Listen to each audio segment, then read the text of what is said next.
It's time! Oh yeah! It's time for Miss-Lou Champion Sports Talk with me, Ronnie Calhoun, and the legend, Joey Martin. It's entertaining, informative, and sometimes a little crazy. These two guys when I had hair. For me, it was just all about being coachable, being approachable, being a good team guy, and being what I'm supposed to be when I'm supposed to be. Where are they getting the hair from? I think they took it from his lower back. Okay. And they moved it to the top.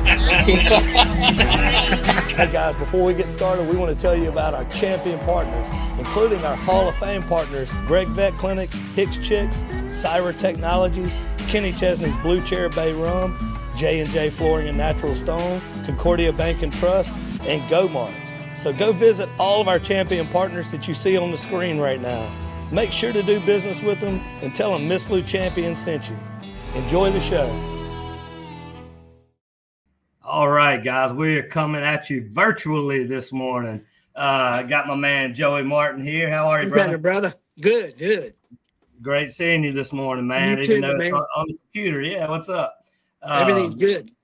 That's right, man. Well, welcome, guys, to another week of Champion Sports Talk with Ronnie Calhoun and Joey Martin. We appreciate you tuning in as always. We do this every Thursday morning at 9 o'clock. As always, we're driven by Sango GMC. Visit our buddy Mark Sanguinetti and his champion team in Winsboro for all of your new and used car needs. We're also brought to you by Gregg Vet Hospital, Hicks Chicks, J&J Flooring and Natural Stone, Concordia Bank, Mart, Sabrina Doré Agency, Miss-Lou Family Dentistry, and all the awesome partners that you see on the screen right now and that you will see throughout the show, including Concordia Sentinel. Big shout out to our partners. We got a champion show today, Joey. We're going to be joined by Director of Golf for the Natchez Golf Club at Duncan Park, Greg Brooking, today. Right. Good Looking deal. forward to that. Yes, indeed. We'll be talking about the course over there, which I'm not a big golfer, but everything I hear, they brag on what a great job he does with the course over there. So we'll talk about that. And then they have a big weekend coming up, so we'll talk about that too. But before we do, let's dive into the local sports this week, and then we'll bring Greg on after the break. Sounds good, buddy. Well, I want to start off congratulating Ann Webster. She was part of the 1996 Class 3A Fairty State Championship team that went 35-0. And also Robin Harris. If you ask me the top 5 players to ever come out of Natchez basketball, Robin Harris would be in that top 5. He played at North Natchez, and they actually won their first state championship when Robin was there. And they are both going to be inducted today into the Co-Lin Hall of Fame. So great achievement for these two and well worth it. Also want to mention, we'll turn to football. A year ago, Gina scored 44 points first quarter against Vidalia, and they had the running clock going. Well, they went up to Gina this year, and the Vikings were a little more competitive. Lost 60-28, had 424 yards passing against the Giants. And I tell you what, I mean, you don't ever like to talk about moral victories, but Josh was very pleased with his team's play in that game. I saw a post that he made afterwards, and it was a nice post and just kind of put everything in perspective. And I think it did. When you're having a season like Vidalia's having, and you've got the obstacles that Josh has over there right now, it's good to keep things in perspective. Absolutely. And the kids, the effort's there. That's all you can ask. That's it. So Fairty High rebounded from a disappointing loss to Mangum, and they defeated Madison 54-12 in Tallulah. That was last Thursday. They improved to 6-1 and have a huge game this week at Oak Grove tonight. Fairty is number 9 in Division 4 non-select. Andrew Foster had a 72-yard return for a touchdown.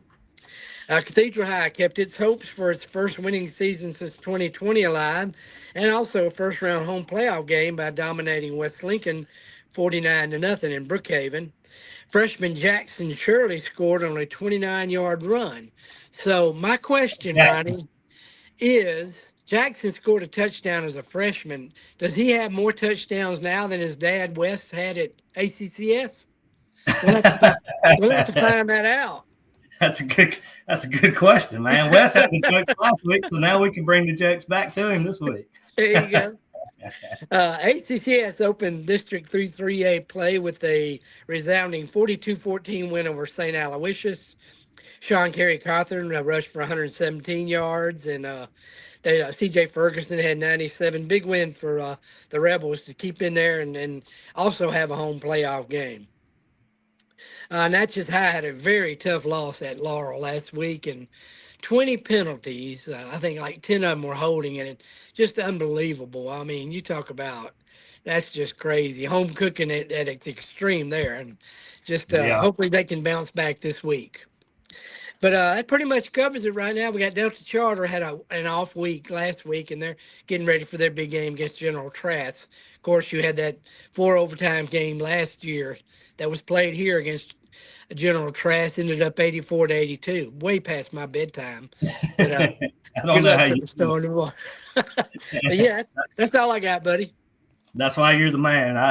Real quick before we go to our break and bring Greg on, what about the Faraday Field? I saw that it's looking a little better, and that they're probably more than likely, I would say, going to host a first round playoff game, and that's going to come into play. So right, exactly. Yeah, they Friday they hydro seeded it, and I'm no ag guy, but they tell me that that's putting more rye in there, and the good thing about it is we had rain like the next day, which is what they needed after doing that. So, I mean, I'm keeping my fingers crossed they can host a first round game, at least maybe even a second round if they don't get the first round. But it's looking better. Well, good, man. Hopefully for the kids and the town, hopefully they'll be able to host a game there. Absolutely. So, all right, man. Well, great job as always. We appreciate it. I know the local schools appreciate what you do. We'll take a super quick break, and we will come back with the director of golf at Natchez Golf Club at Duncan Park, Greg Brooking. We'll be right back after a quick break. All right. Guys, Ronnie and Shannon here with Miss-Lou Champion Spotlight. And we're here at our amazing partners, Gregg Veterinary Hospital. Gregg Veterinary Hospital has been providing comprehensive, reliable, cutting-edge veterinary services to pets in the Miss-Lou since 2002. They welcome pets of all shapes and sizes who are in need of emergency treatment or who require routine medical, surgical, and dental care. Dr. Gregg and his team offer a long list of services, including in-house laboratory diagnostics, digital x-ray, soft tissue, orthopedic surgery, dental care, extractions, laser surgery, laser therapy, preventative health, and wellness plans. And if you need grooming and boarding services, they do that too. So call Gregg Vet today.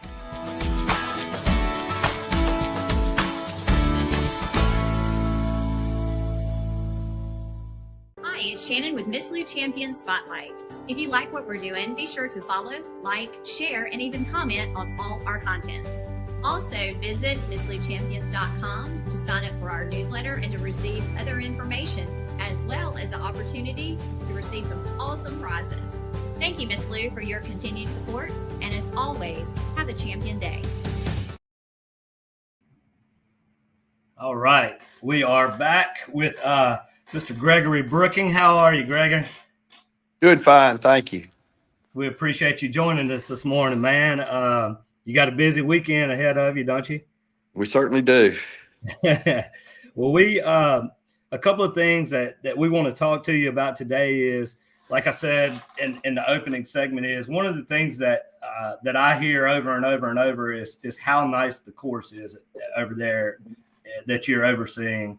I hear a lot of good things about it, so I know you're doing a wonderful job. So we want to talk about a little bit of the behind the scenes stuff that goes on, because I'm interested in it because it's pretty fascinating to me how you keep a golf course going. And then also we want to talk about the Natchez Open coming up too. But Joey, you want to kind of tee us off this morning? Yeah, there you go.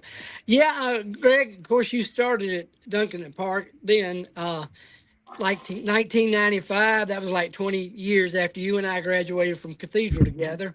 And so where were you before then, Greg? And how thrilling was it to be able to get a job in your hometown like that? Well, first I want to thank you, Joey, you and Ronnie, for having me on. Appreciate that.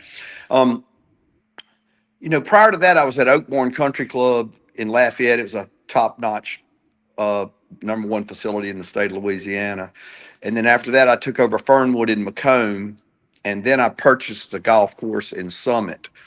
And so, fortunately, at that time, they put out a bid for a management team, and I got Marvin Gray, and we partnered up, and we did it for 10 years. And then the city kind of wanted to move past me and Marvin doing it and asked me if I would do it. We hadn't, the course, Marvin was overseeing it. I was doing these other golf courses at first, and they wanted more of a hands-on with me there at the golf course. So, and around 205 or 207, Ralph Tedder said, "Hey, will you contract out with us?" And I said, "I'd love to," because I'd always, as a child here, we kind of called it a goat ranch. Or a dirt patch around here. We called it Duncan Rock, as a matter of fact, we called it, because in those days it was called Duncan Park. And so we said, let's go play the rock, because there was no grass on it. And we had a rule as children. I remember me and Ronnie Freeman and everybody that played here, Bill Burns, Gary Gatto, Paul Gatto, Pete Powell, if you could find grass. So that meant wherever you hit your ball, you could move it from the dirt it was on and try to find a piece of grass to put it on. That was the rule. And so and the other thing was the tee boxes, they would never move the tees, and they would grind holes in the ground. So, and those holes took me a lot of years to fill up, because they were really compacted and built in on the tee boxes. And no grass, of course, would grow there. So it took me years, even after I got here, to grow that grass into those places where they had left those tee boxes, the tee markers, and never moved them for 10, 15, 20 years. You can imagine what the grind of a person turning on a ball would do to a tee box. There'd be no grass there. So when I got here, I was excited I said, well, we're going to grow grass at Duncan Park. And of course, since then we have. And that, of course, is, thanks to the Board of Aldermen and thanks to the mayor too, who have gotten behind me and said, we want the finest facility we can have. Well, we've turned this golf course into the finest municipal golf course in the state of Mississippi, without question. So there's no one that would play it that would say anything derogatory about the course. There would be nothing they could say. And as of right now, for the Natchez Open, you should really see, we've kind of had to up our game. We have about 35 pros from as far off as Arizona, Kentucky, Missouri, Georgia, Florida, Tennessee coming into play. Not to mention the amateurs from those areas too, Florida, Tennessee, Arkansas, Texas, coming in to play our course. And they'll go off and they will tell their friends what the Natchez Golf Club's like. So I have that to look forward to. Talk a little bit about the challenges. Talk a little bit about the challenges as a public course. I know you said the mayor and the Board of Aldermen and all of that. I know that support's got to be paramount, right? Tremendous. Dan Gibson has done so much. Valencia Hall's done so much to make sure that we've, got a new clubhouse. I'll just kind of pan this a little bit. I'm going to try to do it slow, but just, I don't know if I'm doing this too fast, but just for the people out there to see the type of facility we now have. It's gorgeous. It's gorgeous. It's clubhouse we're looking at right now. This is the clubhouse, the interior of the clubhouse. Yeah. Okay. This is the interior of our clubhouse. Now, I don't know if I move too fast, I don't know what it's like on this You're good. to get You're there. good. No, Okay. You're good. But when you come through, our bathroom facilities now are, state of the art, beautiful. And the area for the players, we actually have a significant area for the players to sit in after they finish, and they can, have them a beer, have them a cold drink, have whatever. But anyway, but we were talking about some of the challenges of being a public course was the question you asked me. I had to throw in the clubhouse because I'm so proud of it. So proud of the mayor and the aldermen for, creating this thing, and the general public, the taxpayers, that's who took care of making sure this is nice for everybody. And it is truly a jewel for the city of Natchez. Now the course was already a jewel, but to have this clubhouse here. Now we've really upped our game, as they'd say. The challenge is the public. People, people and their personalities. Everyone are different, and I've found that every individual thinks they're the only individual, and they're special. and I agree with that. You are special, but you can't do anything that no one else can do. And so, that's where our challenge comes in. If you've ever seen a cow path where cows travel, you see it's just dirt. Okay. Well, it's the same way with golf carts. If golf carts travel over the same area continuously, it goes to dirt. And so when I grew up here, you could go as close to these greens as you wanted to. So right up to the green was just bare dirt. So, if you're going to miss the green, you're going to just barely miss the green. And so you're going to be on bare dirt in the old days. Well, the challenge is that some of these people that think they're extremely special, they just drive right up by the green, even though there's curbs and there's signs that say, do not drive up by the greens. So, those are the kind of challenges when it gets wet and I say cart path only or carts must stay in the rough. Well, that doesn't apply to them. That applies to everyone else, they think. And so they just drive right out through the mud holes in the fairways, or they drive, they just so it's more stuff like that.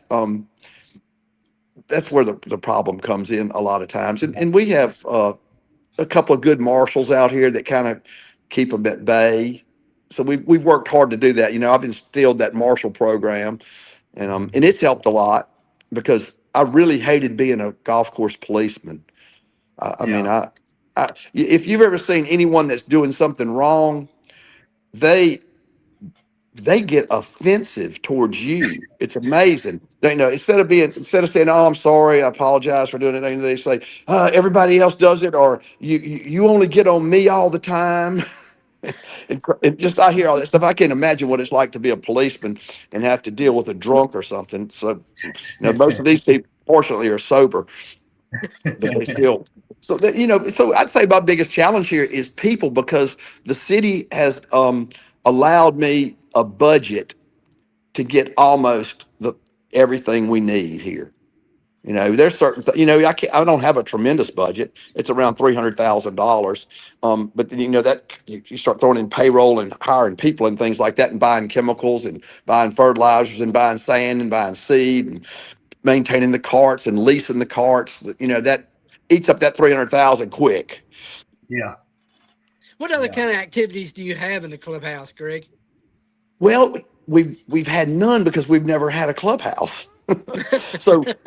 so is what we used to do is we would set up our dining tables in the back room. There's a Quonset hut in the back there, and we just set up tables in there. And so like the Joe Fortunata tournament, they'd cook and we'd have dinner in the back. And lucky for us, Joe Fortunata built that kitchen back there. The city didn't have the funds, and Joe put it in, 25 years ago, 30 years ago. And so there's a little kitchen back down. It's not a commercial kitchen, and you couldn't cook commercially back there. But if a group wants to come in and serve food to their individual players, and they say, "Greg, what about a kitchen?" We lease that, we rent that kitchen to them to, heat their food up, cook it, and serve it. We don't charge Joe Fortunata. He built the kitchen. One of the things that you that I want you to speak on for a minute is, whenever people come to Natchez, you were talking about people coming from all over. Whenever people come to Natchez for a weekend from South Louisiana or something, I imagine a lot of people probably bring their golf clubs, and that's probably one of the top things that people want to do whenever they come. Wives go shopping and men say, "Well, we're going to go play golf for a while." So to me, that's very important. Like what you're doing out there is a very important piece of Natchez, to where they leave and they say, "Man, we had a good time in Natchez." Is that something that you see a lot of the out-of-towners come in and play?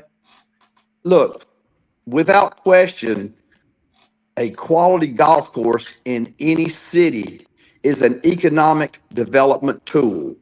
Mm-hmm. We help with the economics of the city. We help when a company comes into town and says, "Okay, where can my blue collar workers play, and you bring them out here and show them this facility and say, this is a public facility?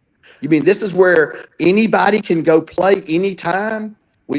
Yes, sir. And these are what the dues are. You know, when you talk about $750 a year for a regular membership, it gets down to dollars a day.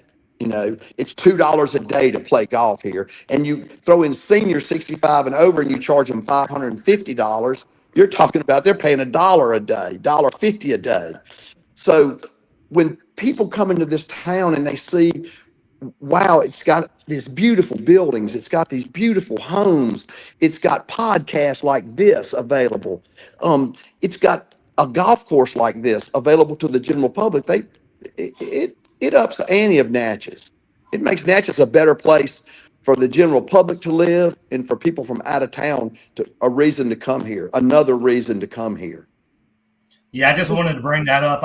I think that's a very important point for our listeners to get. And I was doing the math, and you kept going down on the prices. And I was thinking about Joey. He's probably at about, as old as he is, he's probably about 50 cents a day now.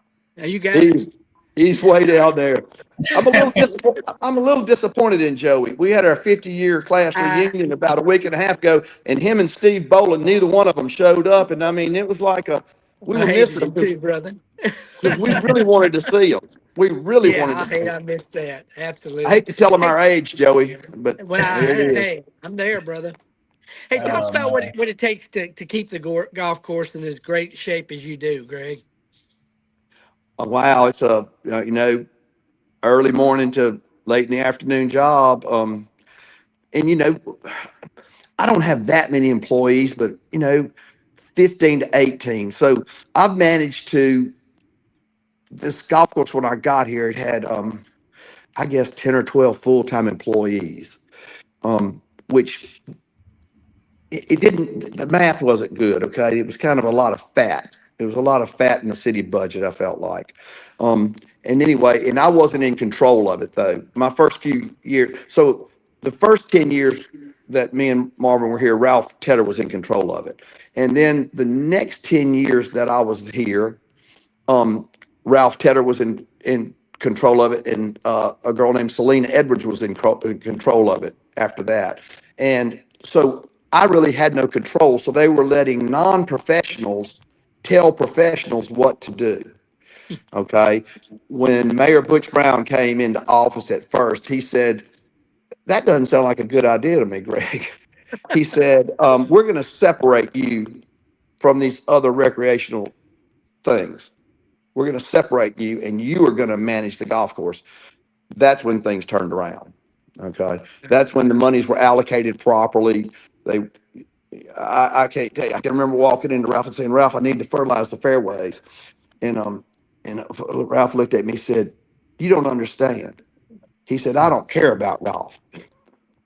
And I went, whoa. So, I wasn't in control. We couldn't do what it was. Not to say Ralph Tedder didn't do a great job as a recreational director, because he built lots of playgrounds for the kids and put in the walking trail. He did a lot of stuff, but as far as golf was, it was not his thing, and he controlled the purse strings. When they allowed a professional to start controlling the purse strings, that's when the golf course started to become what it is today. I don't know if that answered your question or not. Well, how tough was it during COVID, Greg? Oh, that was a shocker. It really shocked me. There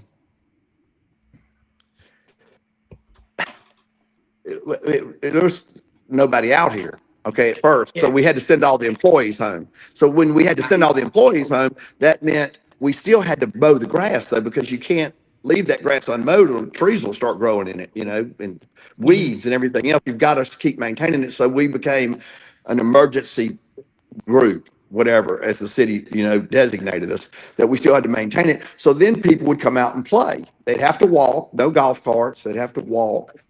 But, the players, I think the people that played golf loved it because we couldn't charge them. We had no one to charge them.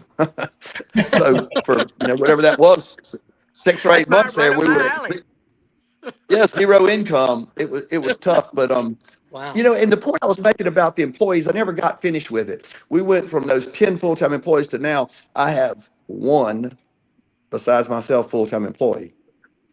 Of Wow. those other 18 employees, they're all part-time employees because we can maintain the course from the hours of 6 a.m. in the morning till 12 and get the job done every day. We start, because after that, I mean, the course gets so full of people, it's almost impossible to continue to maintain it. You almost have to leave. So that works out good for me as a manager. It works out good. It works out good for the city's budget. Okay, tremendously good. It's a great way to run a golf course with retired or older people that are willing to work part-time. And plus we found lots of other employees that are willing to work part-time. They're fine with that. They have other things to do. They have other jobs that they work at. So, as a manager, I put a feather in my hat because human resources are my greatest resource. You made a statement a while ago that I certainly don't disagree with. Like I said, I'm not a big golfer, but I've heard enough people say it that I certainly believe it. But you said that that you believe that we're the best municipal course in a wide radius. If you had to sell somebody on why this course is the best municipal in Mississippi and Louisiana, what would you sell it as? I'd say, I tell you what I'll do, mister. I'll let you come play for free and I'll give you a golf cart. I'll pay for it. You go play the course and then you come back and tell me. That's what I would do. I'd give him a free round and let him get after it. And I wouldn't have to worry about what he came back and said. Is it the course? Is it the way it plays? Is it how it's maintained? What do you think elevates us? Well, for one thing, not only am I already an agronomist with a degree and work towards my master's, but I'm also an okay golfer. Okay. And it's because I'm an okay golfer. Better than that, Greg. Okay. Won a few state championships, but whatever. So, I know what a finely manicured golf course should look like. Okay. And so I can critique. As a matter of fact, I'm a certified golf course superintendent, not to mention a fairly good golfer. Yeah. Okay. So you put two packages and then you look at the state of Mississippi and you say, oh, well, there's only 12 certified golf course superintendents in the state. And you're saying Natchez, Mississippi has one of them? And you can say, yep, Natchez, Mississippi has a certified golf course superintendent, not just a regular Class A superintendent, but he's been certified by the Golf Course Superintendents of America, which takes intense testing and you must maintain it. It must maintain it year after year after year with quality education and getting CEU points. So it's the difference in being a bookkeeper or a CPA and what you're capable of doing and stuff like that. Having that everyday knowledge of the course and being able to maintain it on a daily basis with that knowledge and education and golf experience that you have. Right. And then training my employees as to what to look for and why we want it to look like that. And if they accidentally ride their machine through a mud hole, we talk about it. We say, that's a perennially wet spot. I said, we're not the kind of course where we have machines running through mud holes. We don't have that here. We have pristine, perfect grass without ruts. There's no ruts out here. We don't go. So, we work hard at keeping this thing in top-notch shape. And y'all ever want to come out here, I'll let you and Joey, I'll take care of y'all's green fee and y'all's card fee, and y'all come out here and play around, okay? And just see, it's a really fine course, and the clubhouse has made it that much nicer. How tough is it, Greg, to be playing in a tournament and you're also having to kind of overlook everything at the same time? Nearly impossible. It's nearly impossible.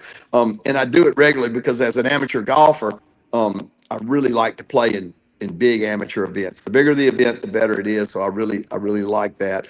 And anytime I ever win one of these events I put on, they go, "Oh, well, you already knew where everything was, and you knew this and you knew that," but they never saw the work that I had to. I don't get to play golf while the 3 weeks before the tournament. For 3 weeks before the tournament, I'm constantly getting here early in the morning and working on getting things done and getting things moved around. I mean, they don't even. They have no clue what it. I mean, I wish I tell you what it's like, Joey, and y'all both, Ronnie, you know this too.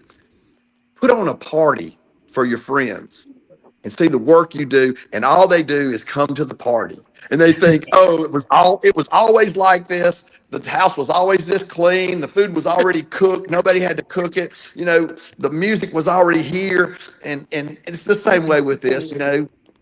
Who bought the trophies? Who got the sponsors? Who got the reels sharpened on the mowers? Who sprayed the greens when they needed spraying? Who got the men to make sure they come in early enough? And who filled in the hole when this guy got sick and couldn't come in that day?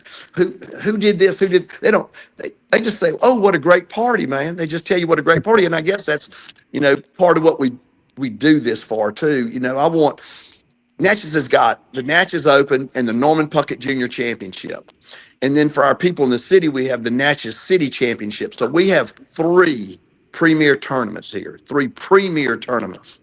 Anybody that's played the Natchez City Championship comes back. And if they can't, they're sick. They're sick. They're literally sick with something that they can't come and play.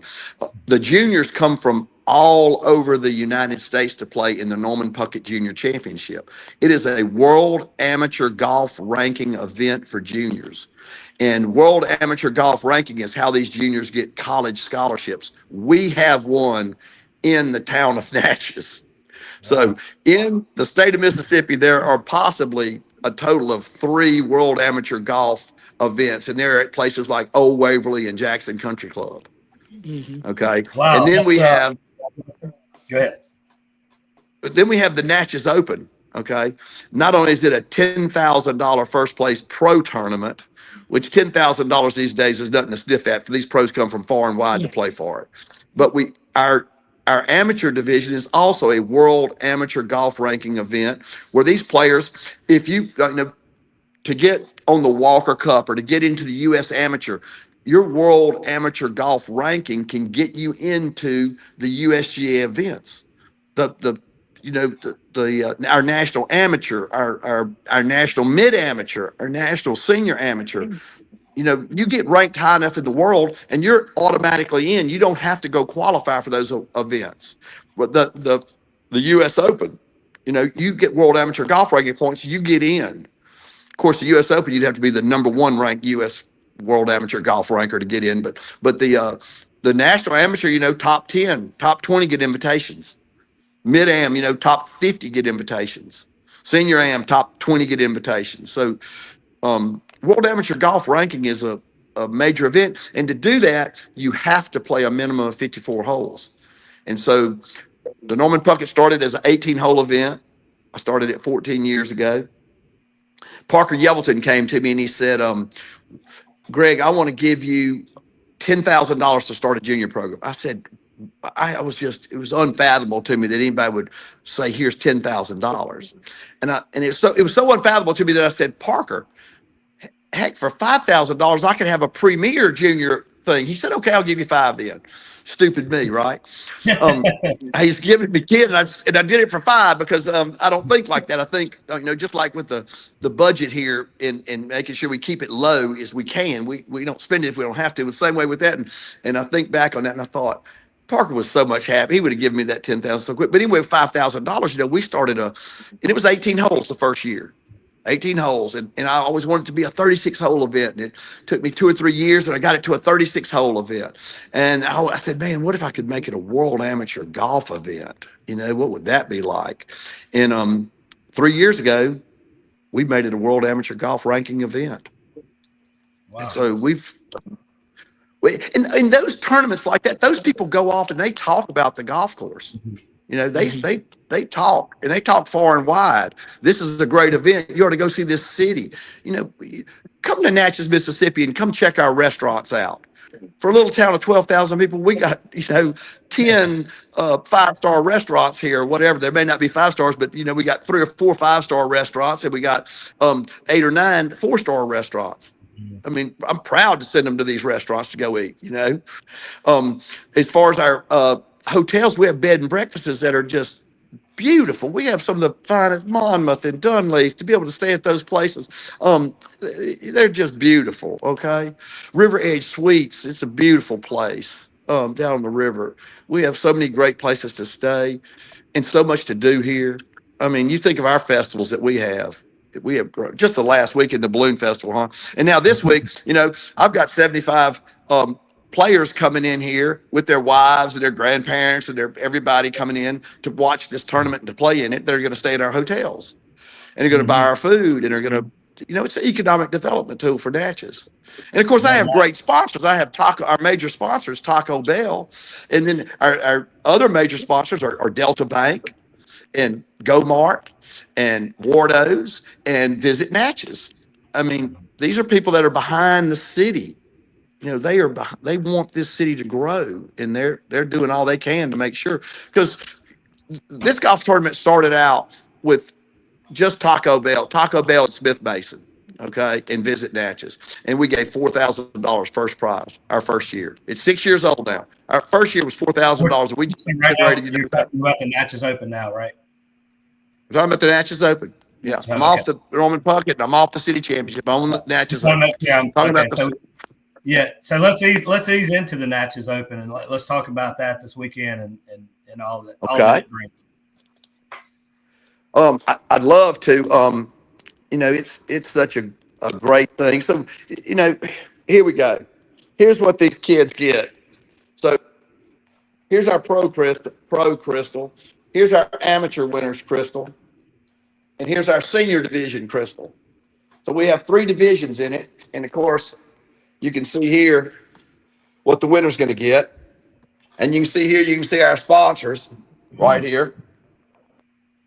Yeah. So, I just am really proud of being able to put on a tournament like this in Natchez with, prizes like that. Go ahead. I'm sorry. Go ahead, Greg. I was just going to say that here are some of the flags through the years, the Natchez Open flags that we fly, the historic Natchez. When in 2016, when we were 200 years old, we had our 2016 city championship. We flew that flag. Here, Norman Puckett, here it is. The flag that we fly, all during our tournaments, we fly that. Same here. This is the flag we fly right now. But, so every year, the winners of the tournament, we hang their pictures. They're going to go up on that wall. I don't know if you can see this or not. Mm-hmm. But these are our winners, and this was the year we started it.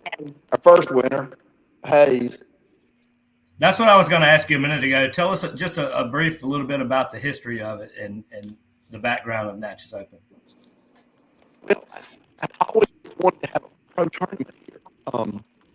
Beaupre had a pro tournament. They had brought a lot of pros in, and somehow it fizzled, and they ended up with a girls' pro tournament, which I thought was great. But it went on men and pros coming in and playing. Hey, Greg, real quick. Hey, will you walk back to the other room where you were a second ago? You're just breaking up just a tad, I think. So where was I? Was I better off in here? I think so. I just want to make sure that listeners can hear it. I think you're better there, probably. Yes, I can still hear the crackling you're talking about. What happened? Can you still hear me? Okay, we can do this. Anyway, I wanted to start a pro tournament, and I knew I couldn't do it with entry fees. I had to have sponsors, and I just got the guts up one day. So two of the people that play out here all the time, Mr. David Paradise and Mr. Randy Smith, had ordered some golf balls for me, and brought them out to him on the course for we're gone, aren't we? Are we still there? We lost Still you. hear you. Yeah. Anyway, I told him for a mere $5,000 a piece, we could put on a pro tournament here. And Okay. they immediately said yes. It just shocked me, you know. I guess, you know, I'm kind of a poor boy. We can hear you well. Okay. And I can't imagine what it's like to whip out 5,000 on somebody, you know. Anyway, they said yes. So that's where it started. Those two men said yes. And from then on, then other sponsors said, man, I want to be part of this. You know, I want to be part of this. And, you know, we've worked our way up to a $10,000 first prize. Well, you could get you some pros for $10,000. And look, we give the maximum USGA allowed amateur prize to amateurs. We give $1,000 to the amateurs for first place. So, you know, that's a significant, there's no tournament that you'll go play in where you'll receive $1,000 cash as an amateur, except the Natchez Open. Period. They don't do it. Favorites, Greg? Who do you consider favorites this Oh, weekend? wow, man. We've got some great players here. I'm glad you asked that too, because I had pulled the tee sheet out. So I'm going to go grab this real quick. I hope this doesn't mess the. You're good. Your video is gone, but we can hear you fine. So Okay. So Casey Fernandez is last year's winner. Okay. And Casey is coming back. He will be one of the favorites. Okay. Michael Arnaud, Casey's from Oklahoma. Michael Arnaud is from Covington, Louisiana. He's run our tournament twice. He is definitely a favorite. We've got some we've got so many good pros here that it's Michael Barnhart is a favorite without question. Jacob Ross from up in Jackson's a favorite without question. Jack Lee. So Jack has won our amateur division twice. And just this year, Jack turned pro. And he called me up and said, hey, Greg, I turned pro. Can I play as a pro in the tournament? I said, you're a pro, Jack. Come on, bring it on. So now we have our two-time amateur champion, which usually when you win the amateur division, you come in the top 10 or 12 players, you know. The top amateur is always in the top 10 or 12 players because they're that good to win the amateur division. They never have. I take it back. So Casey Ham of Natchez, Mississippi, 3 years ago, tied for the tournament with Michael Arnaud, and they had to go into a playoff. Casey was an amateur. He tied for the lead in a professional tournament and went into a playoff to win. He would have won he already had the amateur division locked up, but he could have won the overall tournament. He couldn't have won the 10,000 because he's an amateur. Mm-hmm. But he lost in that playoff to Mike. But I was so proud of Casey for playing that well. I'll tell you, so y'all, our reigning Natchez City champion, Chase Kaiser's playing in it this year. This is Chase's first year. So we're really excited about having Chase here because Chase can shoot some low numbers. Yeah. He's a good kid too. He's a good kid. That's right. And so that's where we're looking at there. And then now Pete Powell is of course in the senior division. Okay. And Pete has won it 2 years in a row. He won it in 23 and 24. So, you know, for the senior division, there's 3 divisions and Pete's, you know, one of the favorites without question. So what's your best score? Joey, we got time for just a couple more questions and we're running up against the wall. But I was just going to say, man, what I'll ask one and then I'll let you get the last one, Joey. But Greg, I guess kind of what are you most excited about with the Natchez Open coming in this weekend? The amount of players and from where they're from, you know, they're from so far and wide. I really am tickled about it and that the word's out. And I think we're going to get a lot of these pros coming in from now on to play in this tournament because I think $10,000 is enough to bring them in, you know, and I think so we're going to get some really good players. And a lot of these are young college kids that are just getting out of college, graduating and turning pro, and they can play. So we're giving $1,000 to the first 59 that shot. We really believe that there's going to be a 59 shot. Okay. And Mr. Randy Smith of Smith Mason is giving $1,000 for the first hole-in-one made. So, those are two little perks that the pros probably usually don't get unless you're on the PGA Tour. Then you shoot a 59, you get $1 million. We don't have it. So. Well, Greg, first of all, I want to ask, what's your best score ever at the golf course?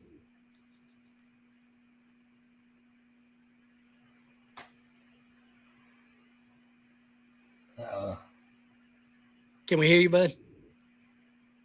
Might have lost him on that one. We had audio. We had audio and no video. Now we have video and no audio. I don't know what happened there. Can you hear us, Greg, nodding?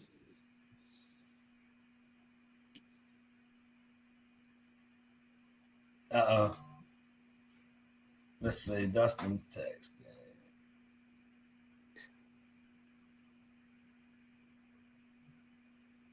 Yeah. Well, man, Greg, I'm so sorry, man. I don't know. We're having some kind of difficulties here, but I guess what we'll do, Joe, is we'll just jump to a break and we will wrap up the show after this. But thank you, Greg, for coming on. I'm sorry that we had some difficulties, but thank you for coming on this morning. We're looking we're happy that the Natchez Open this weekend. Happy to learn a little bit more about it. And thank you for everything that you do out at the golf course, and we appreciate it. So I guess we'll get to a break, and we'll come back right after this, Joey, with a little bit more local, and we'll talk some LSU after this. All right. Hey, y'all, it's Ronnie and Shannon with Miss-Lou Champion Spotlight. And we want to tell you about our awesome partner, J.E. Hicks Distributing Company, also known as Hicks Chicks. Hicks Chicks is a local, family-owned food distribution company that has been serving the Miss-Lou since 1945. You already know they serve all of your favorite restaurants, but did you know that they are also open to the public? Hicks Chicks has a variety of food products, including delicious heat and eat options like chicken and dumplings, white bean chicken chili, lasagna, and gumbo. They also carry a wide variety of seafood options like shrimp, crabs, tuna steaks, salmon, and catfish. And don't forget about their delicious burgers that are already pattied up for you, and their amazing dessert options. So stop by today at 1380 Martin Luther King Jr. Road in Natchez. Hicks Chicks. Way more than just chicken.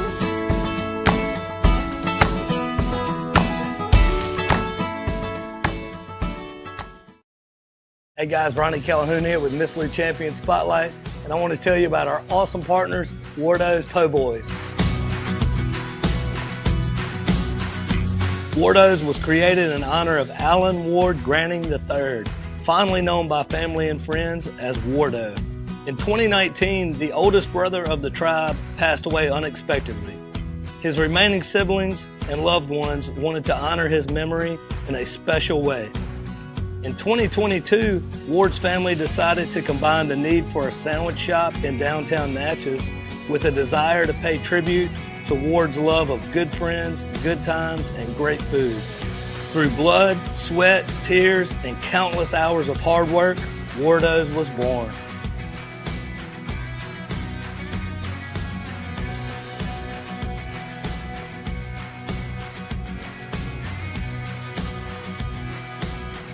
So go visit Wardo's today at 309 North Broadway Street in Natchez, where the po' boys are so good, you'll swear you're in Cajun country. We want to tell you about our champion partners, including our Hall of Fame partners, Gregg Vet Clinic, Hicks Chicks, Syra Technologies, Kenny Chesney's Blue Chair Bay Rum, J&J Flooring and Natural Stone, Concordia Bank and Trust, and Mart. So go visit all of our champion partners that you see on the screen right now. Make sure to do business with them and tell them Miss-Lou Champion sent you.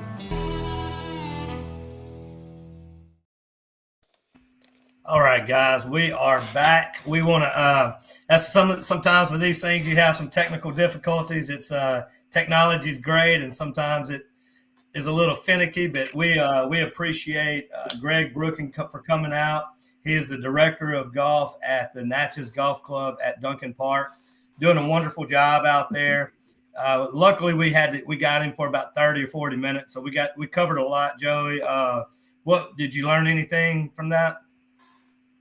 I learned a whole lot, and I want to mention too that my good buddy Sparky Evans called me this week, and he was talking about the Faraday Field, and he asked me, he said, "Why don't they just call Greg Brooking? He can tell them exactly what to do and have that back in shape." But yeah, what a great job Greg does out there, and I don't think people realize what all he puts into it. So I'm glad we were able to share some of that. Yeah, and I wanted to bring up that point about the how important a golf course is, because even though I don't play golf very much at all, I do realize the importance of having a good golf club. So many of my friends do. When they go somewhere, that's the first thing they're looking for is, where can we play? Where can we play? And we have people that come in our store here, Mile 363, and they will, some of the guys will ask, where can we play? Where can we play? And this and that. So I never feel bad about sending them to Duncan Park, because I've heard so many great things. Absolutely. Well, you want to go over the schedule for this week one more time? Yeah, let's look at it. Well, we got the huge game tonight. Faraday is playing at Oak Grove. Of course, that was originally scheduled for here, but because of the field, they have to go there. Oak Grove lost to Mangum last week, and so that they sure can't afford another loss. And certainly Faraday losing to Mangum earlier, this is a huge game as far as the district is concerned. Oak Grove is still Oak Grove, even though they lost their outstanding quarterback last week. But I'm hoping Faraday's speed on the outside can kind of get them past, because this is a huge game for them. And I think a win over Oak Grove would certainly solidify a first-round playoff game at home. We've also got Cathedral is holding their homecoming against a tough Oak Forest game for Oak Forest team. And this is a game Cathedral wants to keep on path and keep that momentum going. And it's like Josh said, we haven't had this much to play for this late in the season in a while, so it's kind of neat for them to have this going on. We've also got Delta Charter, big game we talked about with General Trask going up there. General Trask's homecoming, and if you've ever been to a General Trask homecoming, you know what kind of distractions you're looking at. They can be pretty wild, but that's going to be a big game. And also, Natchez High has their homecoming against North Pike. They certainly need a win in a big way there. So some good games this weekend, and we're certainly wish everyone the best of luck. Yeah, certainly best of luck to all the local teams. Yeah. We're starting to the end. Mitch, I'm sorry, Bidet is going to Marksville, and that's another big game for them and a tough place to play. Yeah. Well, good luck to everybody this weekend. It's crazy that the year is already right there at the end. Seems like just a couple of weeks ago we had all the coaches in talking about the upcoming season, and now we're almost there at the end. That's crazy. Real quick before we get out of here, man, the LSU Vandy, my goodness, dude. What were your takeaways from that? I wasted 3 hours. All my LSU buddies kept saying that, oh man, LSU beat them by 10 or 14, and I mean, I spent a lot of time in Nashville, and I watched almost all the Vandy games this year, and I was trying to tell them, I'm like, dude, I think Vandy's just better than us. Like, I don't think it's even a fluke, and that's what it turned out to be. It wasn't a fluke or anything like that. Matter of fact, that if anything was a fluke, it was the final score, because we had that. Number one, they nailed it on the 1 yard line. They could have added more points. Right. And then we had that, that amazing play by the wide receiver that went for 60 yards or whatever. So if anything was a fluke, it was us staying closer in the game. I mean, you can't get plays in on time. You can't get the right personnel out there. It's just, there's no excuse for that at this stage. It's ridiculous. And then you run a direct snap down inside the 10-yard line when you got Trudez Green out there, and you don't even throw it to him. It's head scratching. Just no continuity, man. Play calling is a series where you do things. You watch the great play callers; they're doing things all game because they have the third or fourth quarter in mind and all of that. I pulling stuff out of a hat at this point. Right. And it's frustrating, man, but it's a game, and LSU will bounce back, and LSU's LSU. They'll reload. They'll do what they got to do to fix it at some point, and it probably cost them a lot of money to do it. But it's like wet one Saturday also. What's that? So it's gonna be a wet one Saturday also. I don't know how that's gonna affect the game. That's what I was just about to ask you. Do you think that they bounce back against A&M, or you think that this thing spirals at that point? I if I had to pick, I'd probably pick A&M because there's just nothing that gives me confidence about LSU's game plan.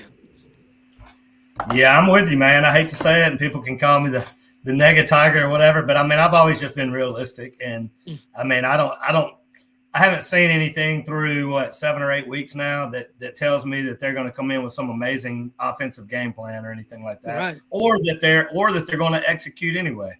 Right, so, exactly.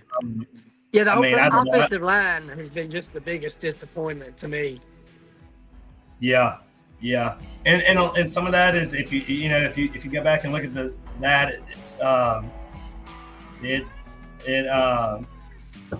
some of it's coaching, man. Some of it's the positions that they're put in too. Right, absolutely. So, well, man, we appreciate you. We appreciate you coming in, and appreciate you getting Greg on here for us. Sure. And we thank you to all of the viewers in show and after. Our thanks to Greg for coming on. Good luck this weekend. Thanks to all of our amazing partners out there who make this show possible. If you like what we're doing, make sure to tune in every Friday. Every Thursday. God bless everybody out there, and as always, have a champion day.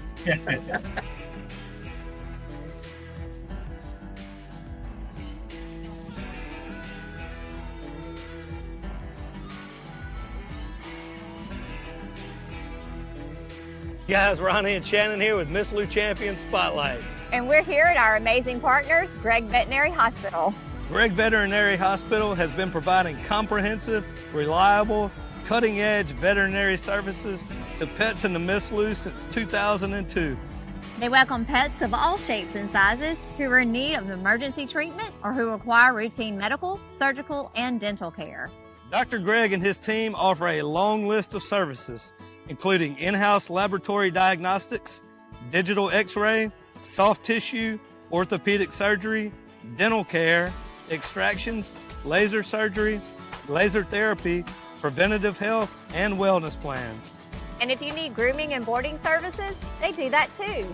So call Gregg Vet today.